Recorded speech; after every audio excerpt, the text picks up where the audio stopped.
Ladies and gentlemen, boys and girls, thank you for joining me once again today. My name is General Confusion, and this is Total War Warhammer 2, The Lizard Men. So, before I show you my army, I want to talk about a little bit about the Lizard Men. So the Lizard Men have this this quality that most of their lineup is monsters, is large creatures, generally heavily armored.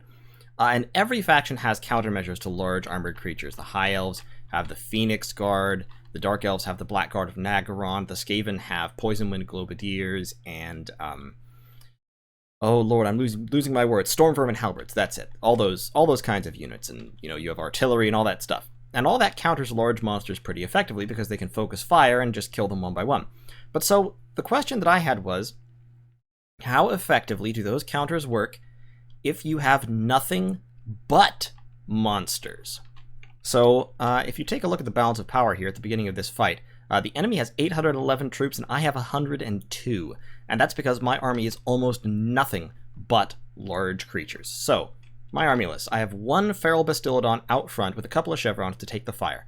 The Feral Bastillodon is really, really cheap, only costs 700, and the only notable facets of this unit, besides the fact that it looks really cool, it's like just a cute little Ankylosaurus, it has a bonus versus infantry of 15, and it has 140 points of armor. Now you'll have to excuse me, I'm a little bit stuffed up today, but so this unit can take a ton of damage unless it goes up against specifically armor-piercing units. So I have him out front basically to soak arrow fire. My main line, instead of Saurs, I've just brought Kroxigors. I've brought 4 units of Kroxigors. A little bit more expensive than the Saurs, quite a bit more powerful, and they have 100 points of armor. Now they don't have shields, so they can still be focused down by archers, but overall I think Kroxigors can do pretty well as a line infantry. Behind them, I have 2 Bastillodons with Revivification Crystals. Revivification Crystal is a great ability, a little bit hard to say, but a great ability. It has 10 charges, 45-second cooldown, and it heals about 600 HP. It doesn't stack, so you can't just pile both of these on one unit and heal 1200 HP at double the rate. But what you can do is just cycle these back and forth and back and forth. Every time one comes off cooldown, you use a charge. And, that's 6,000 health worth of healing out of each of these units. That's over the heal cap for a unit like the Kroxigors. Yeah, the Kroxigors have a heal cap of 4,400 hit points. If you can get somewhere close to that, you'll have gotten fantastic value out of one of these units. On top of that, of course, Kroxgar. I brought Kroxgar on Grimlock, everything except the Hand of the Gods, because I had to save money somewhere. He has Cold-Blooded. Cold-Blooded heals a bunch of hit points. It's like 1,000 or something. It does have this penalty that it applies, so you can't use it on somebody who's in combat very effectively. But when they're out of combat, Cold-Blooded is a fantastic healing ability, and I get one for free with every Lord and Hero as the Lizard Men. So I have Kroxgar, then I have a Skink Priest of the Heavens on the Pterodon, and this little guy, all he has is... All he has is Curse of the Midnight Wind, which is an area of effect debuff, and Wind Blast, which overcasted does a ton of damage, even armor-piercing damage.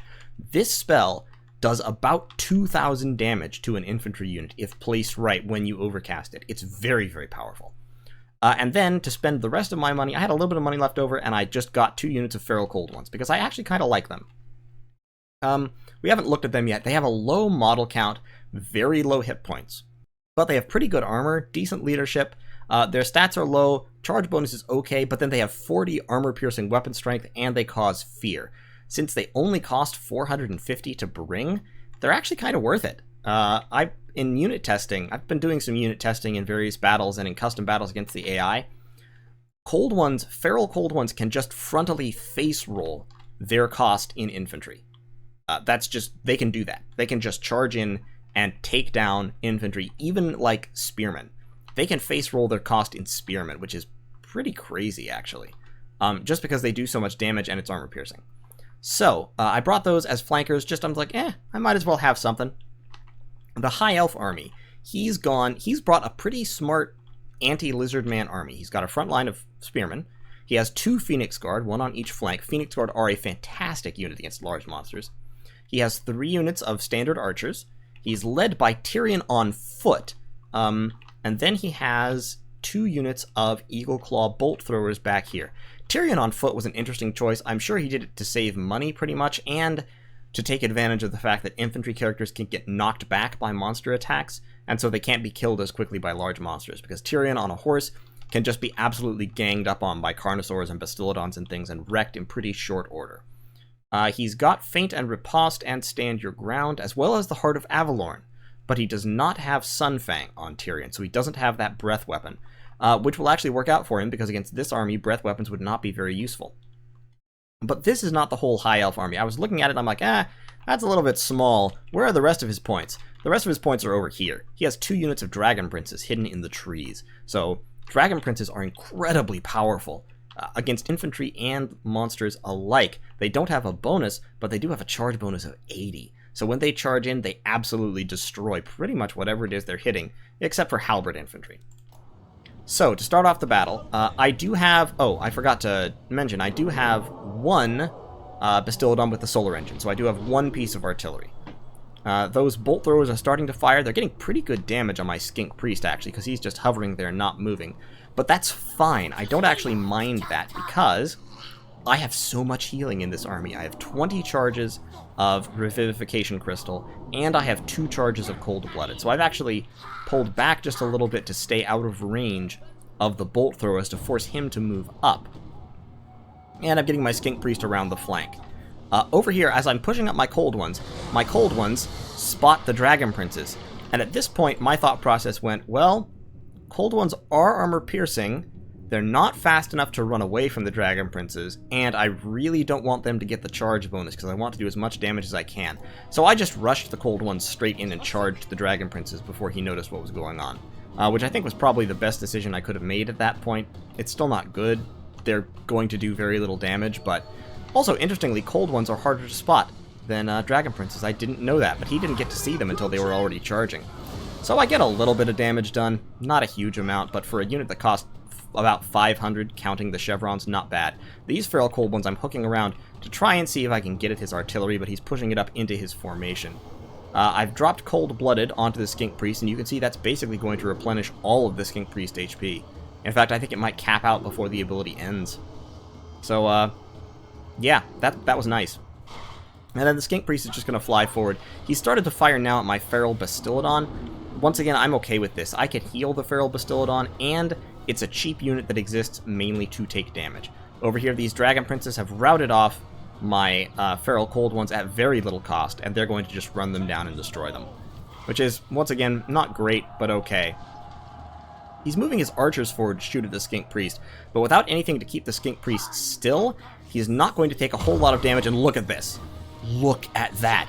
50% damage on a unit of Phoenix Guard with 1 Overcast Wind Blast. That is a powerful spell. You really have to be careful of magic in this game. It's much more powerful than it was in Warhammer 1. Feral Bastillodon leading the charge, sucking up that artillery fire. Once again, it's a cheap unit. It's cheaper than any of the other units here, so I want it to be taking the shots. The Dragon Princes are still just kind of chilling out over here. They've wiped out my Cold Ones entirely, and now they are returning to position. I got a couple more kills, which is nice, but wasn't worth it. But once they ran into those Dragon Princes, there really was nothing to be done. My Skink Priest is now flying across the front line, attracting arrow fire. Krokgar, I got Krokgar a little bit too far ahead. I'm pulling him back while the Feral Bastillodon heals a little bit. Another blast, and this Phoenix Guard is basically gone. 1200 HP, they're not going to be very effective. The Skink Priest does rout because he got hit by all that archer fire, but Cold-Blooded is going to bring him back into the battle almost immediately. That is both of my charges of Cold-Blooded gone, but it's okay. He's shooting at Krokgar with his artillery now, which is, I can tolerate it. The solar engine taking a few pot shots at the Phoenix Guard, while the Kroxigors, charge in. My Feral Bastillodon ended up behind the lines, which is a little bit sad. I wanted him to be in front, but oh well. My Skink Priest is coming back, and the Kroxigors are about to make contact. Oh, it's going to be bad for these spearmen. They do have charge defense versus large, so this is pretty much the best matchup he could ask for, but they're going to charge in and do some damage. Anyway, look at how much those spearmen are going down already. The archers are all firing at these Feral Cold Ones, which just came out of the woods. They're going to charge in, do a little bit. Another Wind Blast smokes this unit of spearmen and the rest of those Phoenix Guard. 74 kills with 3 spells. pretty impressive. The Bastildons with the Revivification Crystals are kind of standing back. I'm casting buffs and heals and all kinds of stuff on the front lines. These Feral Cold Ones have gotten into the archers and are doing some damage, but they're about to get charged down by the Dragon Princes, and they're not going to like that at all. My Kroxigors here have plowed through the front line and are going to go wipe out these Spearmen. This is the thing. Spearmen do not do well against Kroxigors. Like, look at this. 26 kills there. That Bastildon has gotten into the Phoenix Guard, which isn't ideal, but it's gotten in. The Solar Engine is moving forward because it can't get a good shot at what I wanted it to shoot at, which is a little bit sad. Kroq-Gar, meanwhile, is going to hook around the flank. These archers are still spraying me down, which is unfortunate, but these Dragon Princes have charged my Kroxigors. They're fighting Kroxigors, a Bastildon, and they're about to be fighting Kroq-Gar. So while this fight looks bad right now, I am actually going to win it. My Skink Priest is just hovering here, waiting for magic to recharge so I can use another spell, while these Dragon Princes try to clean up the front line. But the Kroxigors are being healed by the Revivification Crystal again. They've gotten a bunch of kills. I didn't manage to pull them through the way I wanted because the Spearmen stopped the charge, but even so, they're doing alright. These Kroxigors are getting kind of beaten up, but they're helping tear the Dragon Princes down. I need to stop the archers. I have not gotten back here to stop the archers yet, and that was a mistake on my part. Kroq-Gar has popped his Sacred Spawning to keep himself alive. These Kroxigors, I think I'm going to heal at some point here. They're out of control. These Dragon Princes are now charging over in an effort to stop this gang, but fighting Kroq-Gar is not where Dragon Princes want to be. My Bastildon with the Solar Engine is kind of mucking about here, not really accomplishing a whole lot, which is sad. These Kroxigors are doing work. Even against Phoenix Guard, Kroxigors do a lot of work. Because I'm not exactly sure why it is. I think it's partially an animation thing. Kroxigors tend to fight in this very close formation so they don't get surrounded the way a lot of large creatures do. And they have very, very powerful animations that do a lot of splash damage and knockback. So infantry don't get to attack them nearly as much as you would think. So basically, Kroxigors are just fantastic against infantry in general. Landing the Skink Priest to try and take out some of these artillery crews just to keep them from coming back. Kroq-Gar is just having a good old time, wiping out Dragon Princes left, right, and center. The Bastildon with the Revivification Crystal. How many charges do I have left? Does it tell me at this point? No, it doesn't tell me. I'm starting to fire those off more and more.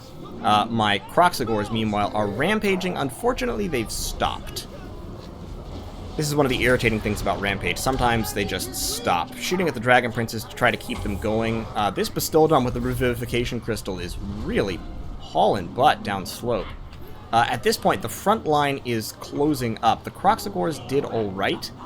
This one did very, very well despite fighting, you know, powerful anti-large units. These Dragon Princes are getting chased off by the Revivification Crystal and the Solar Engine back here somewhere. Yeah, the Solar Engine got by the Eagle Claw Bolt Thrower. My Skink Priest is in melee with archers and routing them off, shockingly. Kroq-Gar is back here driving off archers, about to be charged by some spearmen, but Kroq-Gar does not really fear spearmen. My Kroxigors are going. If I could have managed to hit these with a Revivification Crystal before they ran, I might have got them back. But I was a little bit busy putting revives on the crystals themselves, because this crystal, for example, is very badly injured, having been surrounded by the Phoenix Guard. This Feral Bastildon is rampaging, but the nice thing about the crystals and the solar engines is that they don't rampage. So you see, this guy has healed himself. He's pretty much at full health, despite having been attacked for all this time. And I've dropped another Revivification Crystal on Kroq-Gar to keep him in the fight. So he is actually gaining HP despite being under fire. Up here, he's got only a few Phoenix Guard left. Those Kroxigors wrecked them. That was absolutely worth it. 14 kills, pretty impressive. That's more than a full unit of Kroxigors. But still, these guys are a 1,400 gold anti-large unit, and Kroxigors are a 1,000 gold large unit. You would think the Phoenix Guard would absolutely destroy them, and that is not the case. Over here, my Skink Priest is hovering once again while the Revivification Crystal routes out some spearmen. Since all of these units cause fear or terror, it is so hard for enemy infantry to stay in combat with them. It makes it very, very difficult for the enemy to deal with these guys, just because they have that fear and terror. Kroq-Gar taking some missile damage, but once again, with 100 armor, arrow fire is not all that dangerous to him. I mean, look, that volley took off, a full volley took off 70 hit points. He's just not, it's just not that dangerous. I'm ignoring these archers for now because there aren't many of them, and I need to pull these guys back into the main area of conflict here. I'm pinning these archers down with the Skink Priest so that Kroq-Gar can get at them. Up here, the last of my Kroxigors are gone. My Solar Engine is routing, but will come back because they didn't chase it down. My Revivification Crystal is wavering until it pops the Revive on itself, and now it is out-healing the damage that it's receiving. There comes my Solar Engine back in action. All these units are so badly damaged, they just can't stay in combat for very long with a terror-causing monster. So you see, the Dragon Princes are routing, these Spearmen are going to rout. Only Tyrion and the Phoenix Guard can really stay in the fight. I'm going to escort these archers off with the Skink Priest, drive these ones off with Kroq-Gar, send the Revivification Crystal to chase off these Bolt Throwers, and then those archers. So there's just not a whole lot left. That Revivification Crystal is routing, and will be chased down, I think, by the Phoenix Guard and Tyrion. The Solar Engine is also routing, and is being chased off by the Dragon Princes, but even so, I've still got 3. I've got that Revive Crystal, Kroq-Gar, over here, what unit is this? Oh, that's an enemy unit. Where's my other Revivification Crystal? It's right here. It's being chased down by the Phoenix Guard, but if they stop chasing it for a moment, it will come back. It's a positive leadership, and then can heal itself still, because I still have 5 or 6 charges. The Solar Engine is also coming back. Bastillodons are so hard to keep routing. You have to continue chasing them, or they'll just return to the battlefield over and over and over again. So his backline is scattered. Yep, there goes the rally. There goes the rally, and pretty soon I'm going to pop that heal, I'm pretty sure. The Solar Engine has shattered because it's routed too many times, but the Revivification Crystal is back. Kroq-Gar is diverting to save it because I really, really want that crystal. I popped his Swiftness of Itzel to increase his speed so he can get there in time. The Revivification Crystal pops on itself, once again out-healing the damage it's receiving to keep its leadership up. And Kroq-Gar is going to come in here and absolutely annihilate all these Dragon Princes. I'm bringing the Priest back in because I've gotten enough magic for one more shot. These units are routing. The other Revivification Crystal is coming in. Kroq-Gar, he's just popped stand your ground, so I'm going to pull away. I'm just going to pull away until that buff wears off, or for as long as I can anyway. They're probably going to divert to chase the Revivification Crystal instead of Kroq-Gar. Yep, there they go. So then I'm going to have to come back in and save it again. I've dropped another heal on Kroq-Gar. Here comes the Priest. This is going to be the last battle right here, because if I can wipe these units out, then army losses will get him. And boom goes the dynamite. Another 30 kills to the Skink Priest. These units are just not going to make it. Kroq-Gar is being healed. The Revivification Crystal is holding off, and all these units are routing. All that's left now is Tyrion, and Tyrion is going to get ganged up on by all these monsters and munched. So that's going to be the end of the battle. As you can see, my opponent then quits the game because he doesn't see any way that he can make it with only Tyrion against the Monster Goon Squad. Some of these might, like the Phoenix Guard, might come back, but I can just chase all these units off with a monster each and still have Kroq-Gar to take out Tyrion, and Tyrion on foot cannot win that fight. So, this was I was trying to do something different here, and I was surprised at how well it worked out. Really surprised, actually. Now, the Feral Cold ones didn't get a whole lot of work done because they got focused down, but they served as excellent distractions. And one of them put a little bit of damage on a Dragon Prince, but probably not worth it. I didn't use them well enough. The Monster Corps, on the other hand, did fantastic. These Kroxigors, for instance, got 92 kills against, once again, Spearmen and Phoenix Guard, so dedicated anti-large units. 56, 57, 53, not as impressive, but these units hammered into the front line, held it in place, did a whole bunch of damage, ruined several units, to such an extent that they were not useful in the end of the battle. But the key thing to take away from this battle is Lizardman healing. The Lizardmen have so much healing. 2 heroes and 2 Revivification Crystals. I mean, the only faction out of all the Total War Warhammer factions that might be able to out-heal the Lizardmen is the Vampires. The Lizardmen basically have Lore of Life all the time, even though they don't have access to Lore of Life. If you gave them Lore of Life, that would be ridiculously overpowered. No Lizardman unit would ever die, pretty much. But overall, The monster mash for the Lizardmen works. I mean, you can see here, he took a dedicated anti-large build. That's what this is. The Dragon Princes are very powerful and effective cavalry that can wipe monsters out. Spearmen are anti-large infantry. Phoenix Guard are fantastic anti-large infantry. Archers, they put down range damage. They work pretty well on large creatures because large creatures are so easy to hit. And it just wasn't enough. With all the large creatures, I overwhelmed his anti-large options. And this is an interesting way to play the Lizardmen. It depends very much on micromanagement. You don't have... I mean, like, if I had micromanaged these Croxagores, I could have gotten more done with them. I could have pulled some of these Croxagores through the front line and gotten to the archers, shut them down way earlier, because Croxagores are fast enough to chase archers down. But I just kind of left them in while I was handling the monsters. The key thing to remember is that the Bastiladons with the Revivification Crystals and the Solar Engines are still Bastiladons. They still have 140 armor, they still have a 15-point bonus versus infantry. So you don't need to be afraid of getting these units into melee. They can just charge in and wreck shop, especially because the Revivification Crystal can still be popped in melee. The cooldown keeps counting, the ability can still be used while these units are in melee, and since you have 10 charges, you can afford to use it pretty much every time it comes off cooldown. 45-second cooldown, even not counting the length of the ability itself, that's 450 seconds just of cooldown time, which is like 7 minutes. That's most of a battle. So all you have to do, basically, with these units is use the ability anytime it comes off cooldown.